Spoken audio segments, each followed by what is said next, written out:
Dear students, today we will discuss about ionization energy, that is called as IE, or it is also called as ionization potential, denoted by IP. Both the terms are one and the same. Now first we will see the definition. It is the energy required to remove the outermost electron from an isolated gaseous atom.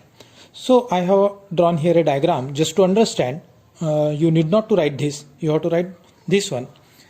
So suppose this is an atom, positive charge is at the center, these are the electrons, there may be a number of shells. Suppose this is the outermost electron. Now if we want to remove this electron, we have to supply the energy. So we have to supply the energy and electron is removed. This energy which is needed to remove the outermost electron from an isolated gaseous atom is called as ionization potential or ionization energy.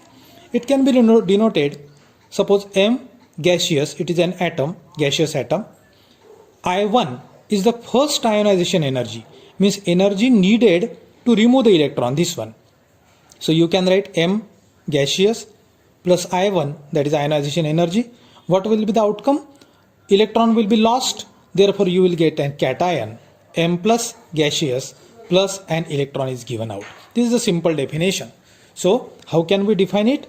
It is the energy needed or required to remove the outermost electron from an isolated gaseous atom.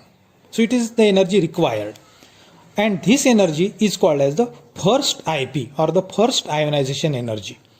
Similarly, we can have second, third, fourth and so on ionization energies.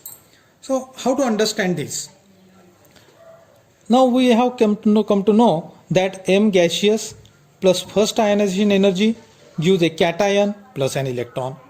Now what is second ionization energy? That is called as I2.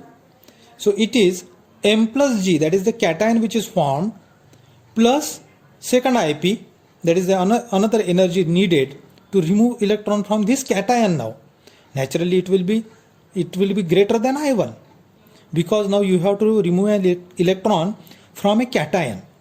So cation will hold the electron tightly, and therefore it must be more than I1. So it is M plus cation, that is gaseous cation. I2 gives you 2 plus now, because 2 electrons are now lost, plus an electron.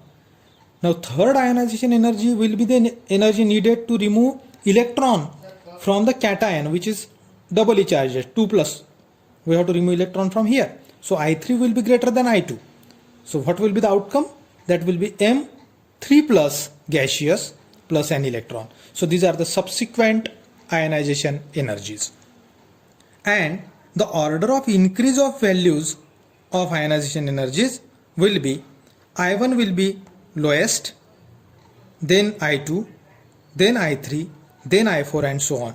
So subsequent ionization energies will naturally be greater, because you have to remove the electrons from the cations now.